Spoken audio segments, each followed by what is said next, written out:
Hi, friends. It's me, Allison, the self proclaimed priestess of Wonderland. I am uh, here today to share with you my first ever unboxing video of an Oracle deck that I am so excited for. I know it's a little early for the Halloween season, but after we get through the the last of August, September is kind of like this in between season, and that's when I start to the weather starts to change, and that's when I start to get interested in fall and Halloween and Samhain and all the spooky things that happen as the veil is thinning. Um, so if you're new here, check out my other videos. I just like talking about crystals, astrology, the moon, oracle cards, tarot cards. I also do tarot readings. I'm a crafter. I try to live as creative a life as I possibly can, and I'm here to encourage you to do the same. And one of the biggest things that I use to bring magic into my life on a daily basis is through oracle cards and oracle readings. So I'm so excited to share with you this deck today, and I'm just gonna like jump right into opening, unboxing everything and showing you all the cards in there, and then I will come back at the end of the video after I've worked with the deck for a little while to give like a little better description and review and uh, anything that I learned or came up while I was exploring the deck. So let's jump into it.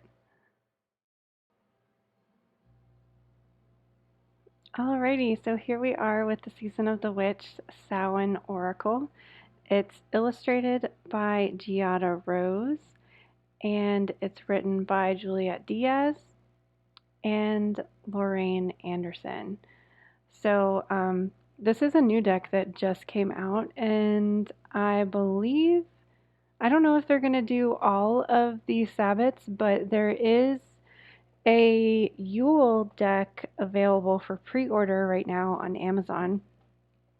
So I don't know if they're going to do all of them, but that would be really cool. I was looking for another Oracle deck that I've had on my mind for quite some time, and this just came up in the listing with it. It's Rockpool Publishing. It has that like satiny matte kind of box that pretty much all of the Rockpool boxes that I've seen come in this kind of box. They're really nice and sturdy. Ooh, we got the moon on the inside there. You know, I love the moon. It's got a good sized guidebook. Oh, and look, full color or kind of like sepia color images in there. Very cool. Let's see about the illustrator, about the authors. There's a nice table of contents for helping to find the different cards. Let's see. I'm assuming that it probably comes with like about the cards, yeah, different card spreads that you can use. So again, I'll come back at the end of the video after I have actually like really had time to spend with the cards and give more of a review that way. But just for now, this is just unboxing, and I had no idea that the back of the deck was going to look like that. That's so awesome. So there's just like a little advertisement in here too. Let me see. Oh my gosh, look at the edges. They are, oh, the light's not going to do it justice. Let me try to. They're red metallic edges. And I kind of love that. I love the red and being a Samhain color. Because, you know, typically we see like orange and black. So having the red and black is pretty cool. Look how gorgeous the back of the deck is. I love it. So the artwork on the cover kind of reminds me of There used to be this clothing line, Emily the Strange, and it was all black and red like this, and the girl had long dark hair and kind of looked like it kind of looked very similar art. I don't know if they're related or not, but okay. So let's look at all these awesome cards. I'm so excited for this. Hallows Eve. I'm just going to put them back there so you can still see them maybe. Altar.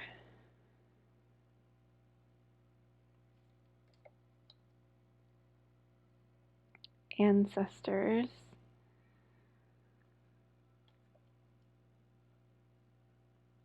Apples.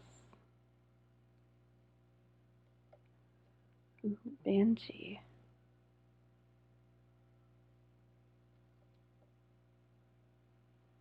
Bat. Black cat.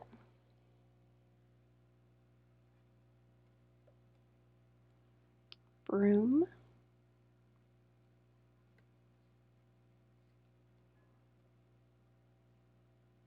Candle magic.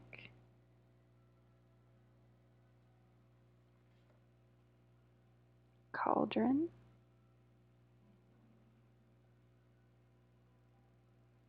Coming of winter. Crystals and herbs.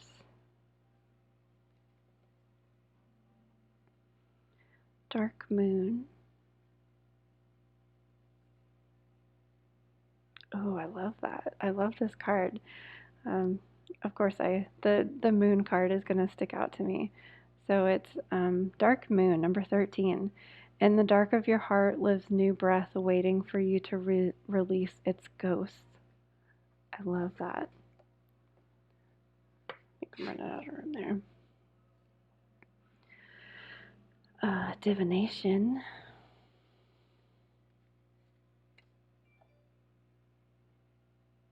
Elders.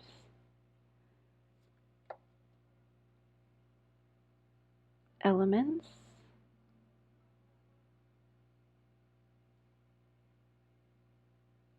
Interesting. Frog.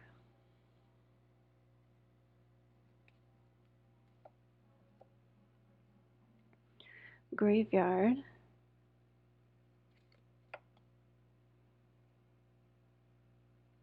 Greet the darkness.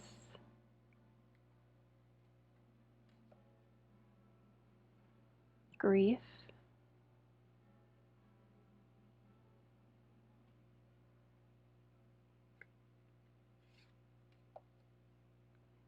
Haunted.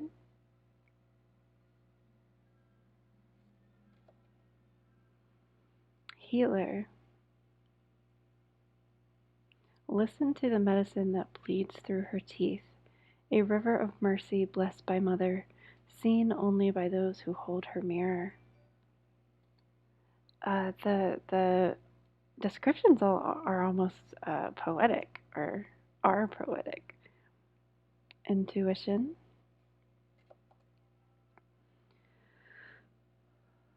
Journey.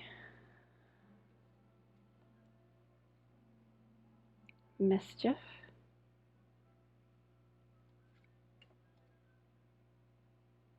Nature spirits.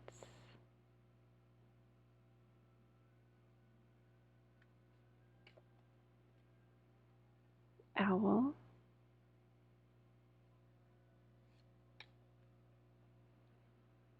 Potions and spells.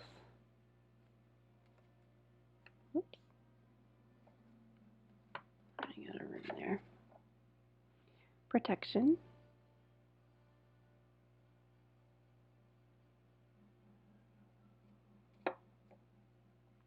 Pumpkin. I've had this pumpkin since I was a baby, I think. It's got one little missing tooth, but it's my favorite Halloween decoration. So pumpkin. Rebirth. Reflection, and that is the image on the cover there. ritual, rooted, seduction, silence, spider, third harvest, transformation,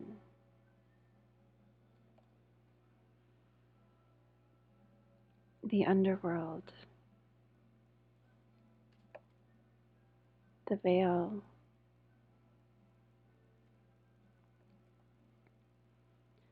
voices,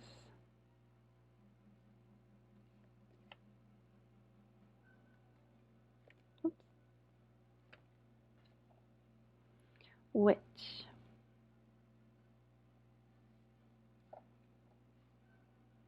and wolf.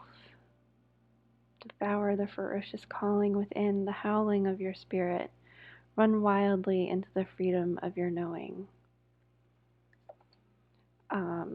So just first impressions, I love the imagery, and I love that I feel like they're going to be cards that you really have to like dive into and get.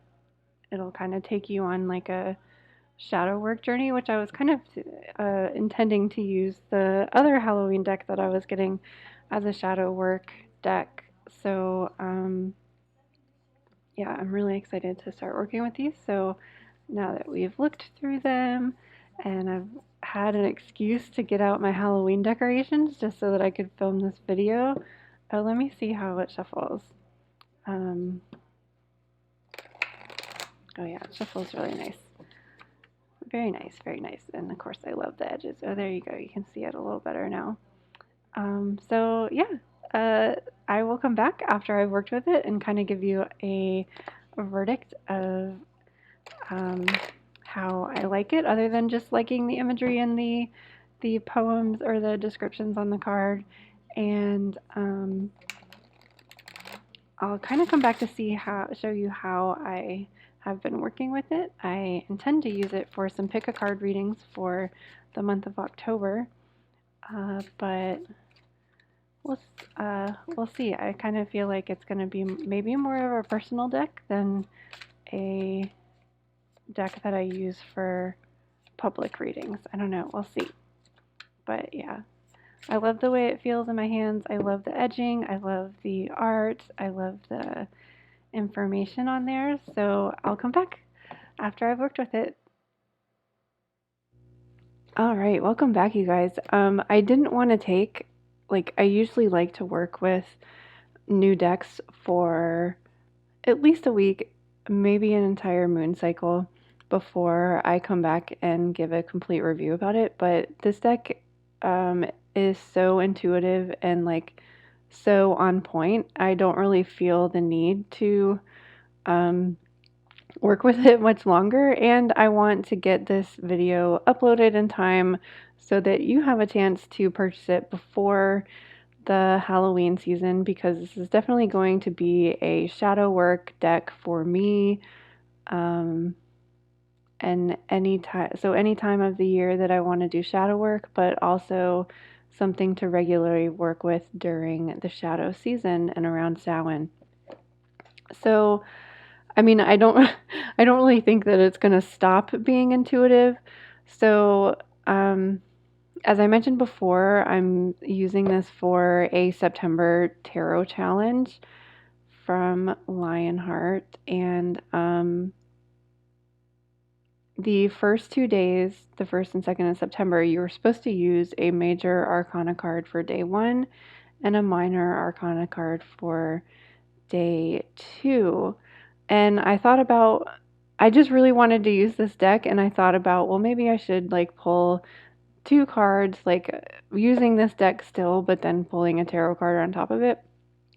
And I'm telling you, I don't think that I need to. I think that this deck is working perfectly for at least day 1 and day 2. I'll see. I might just switch to tarot for the rest of the challenge, but I'm telling you, like, these are so spot on. Like, I didn't even have to read the description for this, but then the description just takes it to a whole nother level.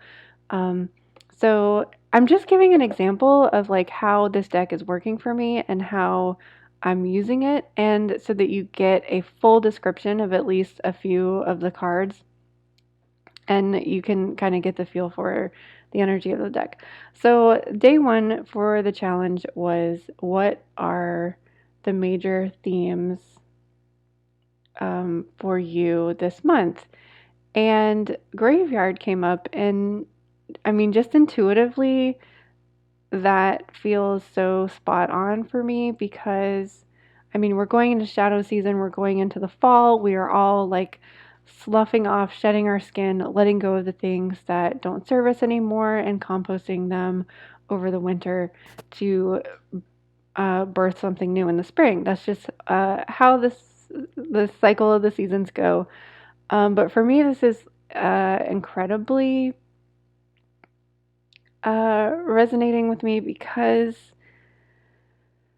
I'm shedding a lot. I'm getting rid of a lot. I've been in an alchemy class where we are just like breaking down each part of ourselves, and the point of the class is to get down to nothing, like to find out who you are at your core. And that involved releasing a lot of aspects of myself that I have been like really holding on to, like they're kind of stuck.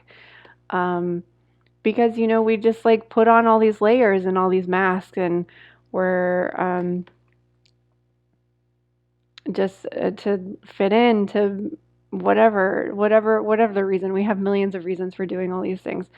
So it got to the point where I kind of just like didn't know who I was anymore. I'm like, maybe I'm just nothing. Like, who am I without all of these things that I put on? These parts that I play, the roles that I play. Who am I without being a wife? Who am I without being a daughter? Who am I without being a woman? Like, who am I at the core? Um, and it's been a difficult journey, let me freaking tell you, and I am not even through it yet. So the major theme for me this Samhain season, this releasing season, is going to be like saying goodbye to that person, to saying goodbye to all those roles, so that like my true self can be reborn. So, I mean, that's just an intuitive hit for me without even looking at the guidebook. But the guidebook again just takes it even deeper. And I'm just going to read a little bit from it, just so that you can like see, um, I don't know, see into the guidebook. It has beautiful color images in here. Then, so there's the poem on the card, and this one specifically says, "There is a song that bellows in the peace of knowing no end, and acknowledging the crossroads of eternity." So the keywords are peace and acknowledgement, which are not the themes that I was picking up intuitively from the card, but just takes it to a whole nother level. So many see a graveyard as a symbol of mortality. It collects the tears of mourners whose loved ones have been laid to rest. Its stillness is an ominous song that creeps up the spine, leaving us to ponder who death will come for next. But a graveyard is a place of serenity where souls can find peace and stillness beyond the harsh realities of living. There is no longer the need to struggle against what is. It is a place of surrender. And that is a really big piece for me about what I was saying before, is that I'm needing to like I've been stressed out. I've been like I'm no one, I'm nothing. Like and and I need to find peace in that. I need to find peace in the stillness and peace in the emptiness before filling back up with a bunch of crap. And that's the thing with like so even like just speaking about addictions, if you're letting go of addictions or letting go of a mask or a role that you play, it's the emptiness that's scary. It's the unknown that's scary.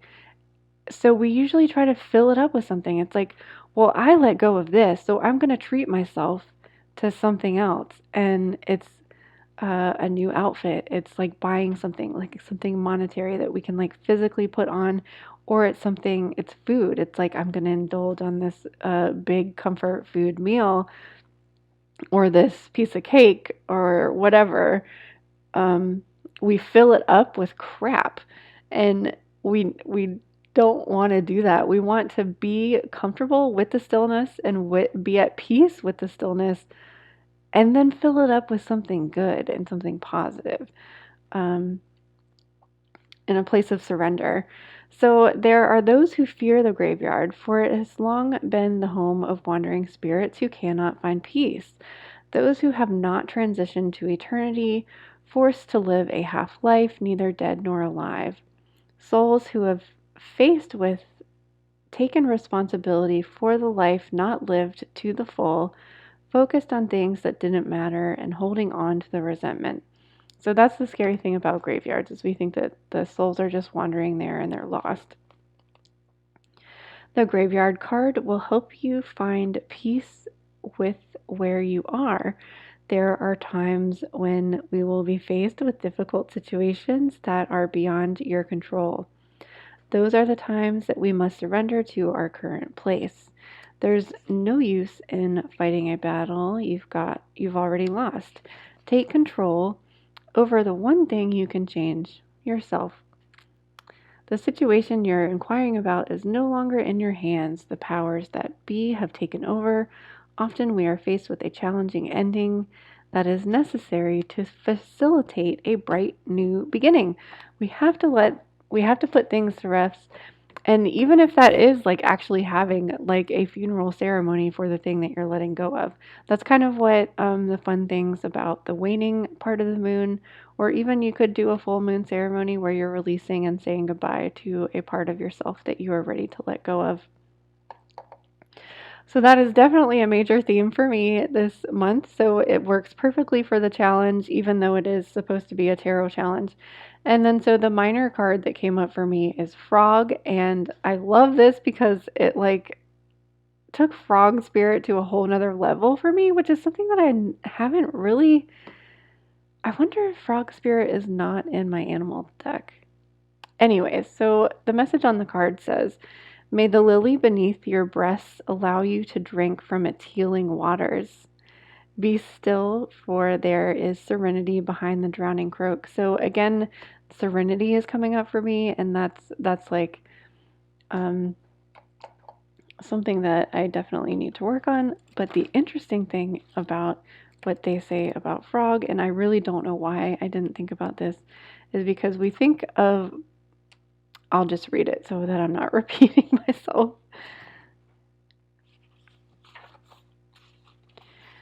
Okay, so the keywords are transformation and serenity.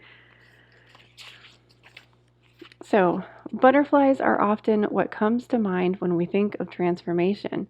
But let us not forget, frogs are also a symbol of transformation, going from a tadpole that lives in the water to a frog that adapts to land and water. What? Duh. Why have I never thought of that before? For some species, this process takes a couple weeks. For others, it can take months and even a year to transform one thing to another. I think that's an important point because we think that transformation is going to happen overnight, and it doesn't. I find that most things take a year for me. So when frog comes croaking, know that you are transforming or the process will begin soon. This is a positive transformation, not the sort of dramatic transformation one might expect with the Banshee card. This transformation is easygoing, so much so that you may not even know it's happening. It's a subtle shift that occurs in the background until one day you realize things are different. There is nothing you need to do to move this change along. Like the frog, your higher self will take over and guide you through instinct. You need only pay attention to the urges you feel and follow those urges when they strike. This message is amplified if you have also pulled the wolf card. Be patient and note that this transformation has come to your awareness. This is not something that can be rushed or forced. Like the frog, this transformation may take days, weeks, maybe even a year or two to transform completely. All unfolds in accordance to your divine destiny. Love this deck. Like, I should come up with a rating system because this definitely gets like 5 out of 5 for me. Maybe I should do 5 moons, 5 full moons, um, 5 mushrooms if we're going with the Alice in Wonderland theme. I love this deck. Get it so that you're able to work with it in time for Samhain. Get it so that you're able to work with it for this whole waning, darkening part of the year. It's awesome. I freaking love it. It's competing with the Sacred Hag Oracle right now. And maybe that's good. Maybe they're gonna like be able to work together, especially during this season. Um, if you haven't, check out the Sacred Hag Oracle review that I did because that deck is awesome too. I've just been jonesing for new decks and I've been putting it off for so long. And come on, look at that. Let's just look at this again. The moon, come on, red moon. Blood moon, what? And look at these beautiful shiny shimmery edges. I love it. I can't wait. I'm going to go ahead and pre-order the Yule deck so that I get it right when it comes out because I love it. I love it. I love it. Thanks so much. Oh, so this setup, if I haven't talked about this yet before, I'm going to start streaming on Twitch soon, doing oracle readings, tarot readings, and I want to talk a little bit about that. Let me switch back to this. So, if you haven't, if you're not a part of the Twitch community yet, like freaking do it. It's so awesome. It feels more intimate and more kind of like community. It feels like more of a community than YouTube. I love you guys on YouTube. I really do, but sometimes we just get spammed and I don't like it. Yes, it does happen on Twitch too, but it just feels like a smaller group of people, even though I know like so many people use it. Um, I feel like I've been searching for my people for my entire life, and I feel like you're able to find it. So I'm hoping to find my Moon Lover people. I'm hoping to find my Mad Hatter Tea Party Wonderland people.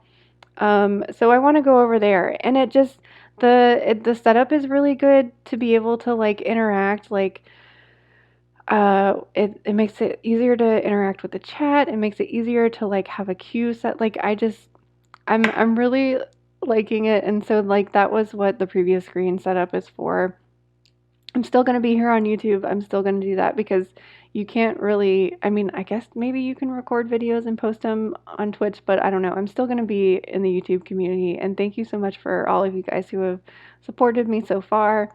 And now that I'm like familiarizing myself with the streaming aspect of the wide world of the internets, um, I will be doing more live streaming on YouTube as well to do tarot readings and stuff like that. So if you're not really, you're like, I mean, I thought I was too old for Twitch. I was just, why did I get on there? I don't even know why. I thought I was like, too old. And it's not true. There's like all ages of people there. There's all sorts of different people, like artists are there, musicians. It's not just gaming anymore. I don't know how recent of a development that is, but yeah. Set up a Twitch account if you haven't already. If you are on Twitch, follow me. Even though I don't have any videos up yet, I will be making an announcement soon about when I'm going to have my big debut or whatever. So yeah, let's hang out on Twitch. Let's hang out. And I hope to see you there. Buy this deck also. It's freaking awesome. Buy it, buy it, buy it.